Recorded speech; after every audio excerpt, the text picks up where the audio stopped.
এইটো ভিডিঅ'ত তোমালোকৰ ছ'চিয়েল সায়েন্সৰ আগৰ ভিডিঅ'ত তোমালোকক 20টা কুৱেশ্যন ডিছকাছ কৰিছিলোঁ। এইটো ভিডিঅ'ত বাকি কুৱেশ্যনবিলাক MCQ কুৱেশ্যন কেইটা দেখুৱাই দিম। এইটো ভিডিঅ'ত তোমালোকক যিকেইটা কুৱেশ্যন দেখুৱাই দিম এনেকুৱা টাইপ আৰু ইয়াৰে পৰাই তোমালোকৰ কমন পৰিব মেট্ৰিক পৰীক্ষাত। তোমালোকে ভালকে শিকি যাবা। 21 নং কুৱেশ্যনটো চাবা। মাটিকালি হিচাপত পৃথিৱীৰ বৃহত্তম দেশ কোনটো? A নংটো দি আছে অস্ট্রেলিয়া, বি নংটো দি আছে কানাডা। এইটো কি হ'ব? রাশিয়া শুদ্ধ উত্তর হ'ব। সি নংটো দি আছে রাশিয়া আৰু ডি নংটো দি আছে চীন। এইটো ৰাশিয়া শুদ্ধ উত্তৰ হ'ব ৰাশিয়া। তাৰপিছত 22 নংটো চাবা। এছিয়া আৰু আফ্ৰিকা মহাদেশক কোনখন সাগৰে পৃথক কৰিছে? এইটো কি হ'ব? লোহিত সাগৰ। মনত ৰাখিবা দেই। তাৰপিছত 23 নংটো চাবা। কাইগো কোন দেশৰ ৰাজধানী? মোষ্ট ইম্পৰ্টেণ্ট তোমালোকৰ ৰাজধানীৰ এটা আহিব 100% চিয়'ৰ। ৰাজধানীৰ বিষয়ে তোমালোকৰ এটা আহিব। কাইগোৰ ঠাই তোমালোকৰ ভাৰতো দিব পাৰে, বাংলাদেশো দিব পাৰে। তোমালোকে ভালকে শিকি যাবা। কিছুমান ইম্পৰ্টেণ্ট আছে। এইটো কি হ'ব? ইজিপ্ট। ইজিপ্টৰ ৰাজধানী কাইগো। 23 নংটো চাবা। তাৰপিছত 24 নংটো চাবা। 2011 চনৰ ভাৰতৰ লোকপিয়ল অনুসৰি অসমৰ শিক্ষিতৰ হাৰ কিমান? 72.19%। মোষ্ট ইম্পৰ্টেণ্ট তোমালোকে শিকি যাবা। তাৰপিছত 25 নংটো চাবা। 2011 চনৰ লোকপিয়ল অনুসৰি অধিক জনসংখ্যা থকা নগৰৰ পৰা আৰম্ভ কৰি ক্ৰমে কম জনসংখ্যা অসমৰ প্ৰথম শ্ৰেণীৰ নগৰবোৰ হ'ল। এইটো মোষ্ট ইম্পৰ্টেণ্ট হয়। এনেকুৱা টাইপ কুৱেশ্যন তোমালোকৰ আহিব 100% চিয়'ৰ। তোমালোকৰ এইটো হ'ব শুদ্ধ উত্তৰ হ'ব। এই নংটো শুদ্ধ উত্তৰ হ'ব গুৱাহাটী, শিলচৰ, ডিব্ৰুগড় আৰু যোৰহাট। তোমালোকে ভালকে শিকি যাবা। এনেকুৱা টাইপ কুৱেশ্যন দেখিবলৈ পাবা। তোমালোকক যিবিলাক দেখাই দিছোঁ ধেমালি নকৰিবা দেই। ইয়াৰে পৰাই কমন পৰিব। ভালকে শিকি যাবা। বেছি সময় নাই আৰু। 26 নংটো চাবা। জনসংখ্যাৰ ফালৰ পৰা অসমৰ প্ৰথম আৰু দ্বিতীয় আৰু তৃতীয় বৃহৎ জনজাতিটো হ'ল ক্ৰমে। মোষ্ট ইম্পৰ্টেণ্ট তোমালোকে মনত থাকিবা। ক্ৰমে কৈছে প্ৰথম, দ্বিতীয় আৰু তৃতীয় কোনটো আছে? বড়ো, মিচিং আৰু কাৰ্বি। তোমালোকে ভালকে শিকি যাবা। বি নংটো শুদ্ধ উত্তৰ। এনেকুৱা টাইপ কুৱেশ্যন আহিব। তোমালোকক কনফিউজন নহ'বা। ভালকে কুৱেশ্যনখিনি পঢ়ি তাৰপিছত এনচাৰ কৰিবা। তাৰপিছত তোমালোকে 27 নং কুৱেশ্যনটো চাবা। অসমৰ অন্তৰ্গত দীৰ্ঘতম ৰাষ্ট্ৰীয় ঘাইপথটো হ'ল। দীৰ্ঘতম কৈছে 37 নং ঘাইপথ। এইটো হ'ব শুদ্ধ উত্তৰ। যদি তোমালোকৰ ক্ষুদ্ৰতমটো শিকি যাবা, দীৰ্ঘতম আৰু ক্ষুদ্ৰতম দুটা শিকি যাবা, এটা তোমালোকৰ মেট্ৰিক পৰীক্ষাত কমন পাই যাবা। ইম্পৰ্টেণ্ট আছে। তাৰপিছত তোমালোকে 28 নংটো চাবা। অসমৰ আটাইতকৈ বৃহৎ কৃষিভিত্তিক উদ্যোগ কোনটো? এইটো হ'ব চাহ উদ্যোগ। তোমালোকে শিকি যাবা। তাৰপিছত 29 নংটো চাবা। তলত উল্লেখ কৰা কোনজন ব্যক্তি ভাৰতৰ সংবিধান খচৰা কমিটিৰ সদস্য আছিল? খচৰা কমিটিৰ সদস্য কৈছে। তোমালোকে ভুল কৰি ৰাজেন্দ্ৰ প্ৰসাদ এইটো মাৰি নিদিবা দেই। ৰাজেন্দ্ৰ প্ৰসাদ বহুতে মাৰি দিয়ে, এইটো নহ'ব। এ নংটো দি আছে ৰাজেন্দ্ৰ প্ৰসাদ, বি নংটো আছে সচিদানন্দ সিনহা।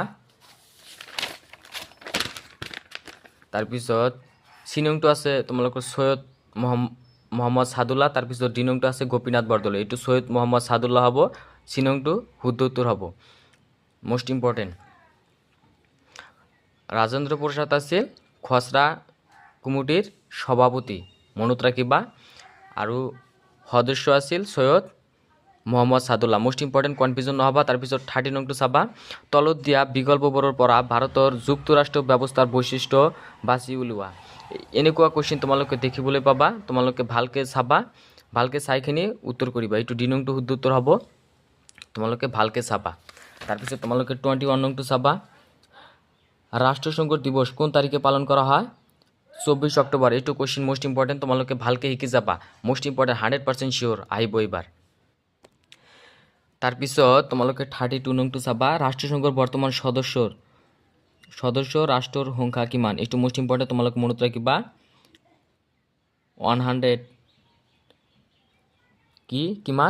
93 খন। Most important. তোমালোকে এইটো ভালকে মনত ৰাখিবা, ইম্পৰ্টেন্ট আছে।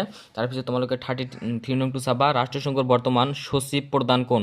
মোষ্ট ইম্পৰ্টেণ্ট, তোমালোকে বি নংটো চাবা। বি নংটো তোমালোকৰ শুদ্ধ উত্তৰ হ'ব, কনফিউজন নহবা, ভালকে চাবা। মই ইম্পৰ্টেণ্ট কুৱেশ্যন কেইটা দেখাই দি আছোঁ। তাৰপিছত তোমালোকে 34 নং কুৱেশ্যনটো চাবা, আন্তৰ্জাতিক অনুষ্ঠান আৰু সিবিলাকৰ মুখ্য কাৰ্যালয় পৰিলিখিত অমিলটো বাছি উলিওৱা। এইটো কি তোমালোকে কনফিউজন নহবা দেই, এইটো কুৱেশ্যন বহুত ইম্পৰ্টেণ্ট, তোমালোকে ভালকে শিকি যাবা। এইটো বি নংটো শুদ্ধ উত্তৰ হ'ব। যিহেতু খেলৰ বিষয়ে তোমালোকৰ এইটো দিছে, তোমালোকৰ বুকছত এটা চাৰ্ট আছে, এই চাৰ্টৰ পৰা আহিছে, এইটো মোষ্ট ইম্পৰ্টেণ্ট। সেই চাৰ্টৰ পৰা তোমালোকৰ এটা 100% চিয়'ৰ MCQ আহে। মই আগৰ ভিডিঅ'ত কৈ দিছোঁ, ভিডিঅ' কেইটা দেখিবা, পাই যাবা। ইম্পৰ্টেণ্ট আছে, তোমালোকে ভালকে শিকি যাবা। তাৰপিছত তোমালোকে 35 নংটো চাবা, ৰাষ্ট্ৰসংঘৰ সাধাৰণ সভায় নিম্নোক্ত কোনটো অংগৰ অনুমোদনক্ৰমে সচিব প্ৰধানক নিয়োগ কৰে? এইটো মোষ্ট ইম্পৰ্টেণ্ট, তোমালোকে মনত ৰাখিবা। নিৰাপত্তা পৰিসৰ, এইটো শুদ্ধ উত্তৰ হ'ব, ডি নংটো শুদ্ধ উত্তৰ, নিৰাপত্তা পৰিসৰ মোষ্ট ইম্পৰ্টেণ্ট হয়। এই কুৱেশ্যনটো শিকি যাবা। তাৰপিছত তোমালোকে 36 নং কুৱেশ্যনটো চাবা, তলৰ কোনকেইটা বিকল্প মুদ্ৰাৰ বৈশিষ্ট্য? মুদ্ৰাৰ বৈশিষ্ট্য দেই আহি থাকে, তোমালোকে শিকিবা। মুদ্ৰাৰ বৈশিষ্ট্যৰ কথা কৈছে, অন্যটো দি আছে সাধাৰণ গ্ৰহণযোগ্যতা, 2 নংটো দি আছে পূৰ্ণ সাদৃশ্যতা, তাৰপিছত 3 নংটো দি আছে তাৰল্য গুণ, 4 নংটো দি আছে মূল্যৰ স্থিৰতা। এইটো কি হ'ব? এই নংটো শুদ্ধ উত্তৰ হ'ব। এনেকুৱা টাইপ কুৱেশ্যন দেখিবলৈ পাবা তোমালোকৰ এক্সামত। তাৰপিছত তোমালোকে 37 নং কুৱেশ্যনটো চাবা। 37 নং কুৱেশ্যনটো কি কৈছে? তলত দিয়া বিকল্পবোৰৰ পৰা মুদ্ৰাৰ কাৰ্য আৰু বৈশিষ্ট্য আহি থাকে। মুদ্ৰাৰ কাৰ্য আৰু বৈশিষ্ট্য দুটাৰ পৰা তোমালোকৰ এটা 100% চিয়'ৰ আহিব। মুদ্ৰাৰ বৈশিষ্ট্য কি কৈছে তোমালোকে মনত ৰাখিবা দেই। তলত দিয়া বিকল্পবোৰৰ পৰা মুদ্ৰাৰ মুখ্য কাৰ্য দুটা চিনাক্ত কৰা। মুখ্য আৰু গৌণ, তোমালোকৰ দুটা আছে, মুখ্য আৰু গৌণ, দুটাৰ পৰা এটা তোমালোকৰ 100% চিয়'ৰ আহিব। মই ভিডিঅ'ত কৈ দিছোঁ, আগৰ ভিডিঅ'ত, তোমালোকে পাৰিলে ভিডিঅ' কেইটা চাবা। মুদ্ৰাৰ মুখ্য আৰু গৌণ দুটা বৈশিষ্ট্য ভাগ কৰি দিয়া আছে। এইটো কি হ'ব তোমালোকে চোৱা। এইটো এ নংটো শুদ্ধ উত্তৰ হ'ব, 1 আৰু 2টো শুদ্ধ হ'ব। মোষ্ট ইম্পৰ্টেণ্ট, তোমালোকে এই কুৱেশ্যনটো শিকি যাবা, ইম্পৰ্টেণ্ট আছে। তাৰপিছত 38 নংটো চাবা, ভাৰতবৰ্ষৰ কেন্দ্ৰীয় বেংকটো হ'ল, ভাৰতবৰ্ষৰ কেন্দ্ৰীয় বেংকটো কি? ভাৰতৰ ৰিজাৰ্ভ বেংক। এইটো মনত ৰাখিবা। এইটো চি নংটো শুদ্ধ উত্তৰ, ভাৰতৰ ৰিজাৰ্ভ বেংক। তাৰপিছত 39 নংটো চাবা, তলৰ কোনটো বাণিজ্যিক বেংকৰ কাৰ্য নহয়? বাণিজ্যিক বেংকৰ কাৰ্য এইটো কোনটো নহয়? ডি নংটো নহয়। বাণিজ্যিক বেংকে কাগজীয় মুদ্ৰা ছাপা নকৰে, এইটো কেন্দ্ৰীয় বেংকে কৰে। কেন্দ্ৰীয় বেংকে কাগজীয় মুদ্ৰা ছাপা কৰে, কিন্তু বাণিজ্যিক বেংকে কাগজীয় মুদ্ৰা ছাপা নকৰে। এইটো মোষ্ট ইম্পৰ্টেণ্ট, তোমালোকে ভালকে পঢ়িবা দেই, কুৱেশ্যনখিনি ভালকে পঢ়িবা। তাৰপিছত তোমালোকে 40 নং কুৱেশ্যনটো চাবা, নাবাৰ্ডৰ মুখ্য কাৰ্যালয় ক'ত অৱস্থিত? এইটো মুম্বাইত নাবাৰ্ডৰ মুখ্য কাৰ্যালয় আহি থাকে। তাৰপিছত 41 নংটো চাবা, ভাৰতবৰ্ষত প্ৰথম পঞ্চবাৰ্ষিক পৰিকল্পনা সামৰি লোৱা সময়ছোৱা। মোষ্ট ইম্পৰ্টেণ্ট, তোমালোকৰ এইটো এ নংটো শুদ্ধ উত্তৰ হ'ব। পৰিকল্পনাৰ পৰা এটা তোমালোকৰ আহিব, তোমালোকৰ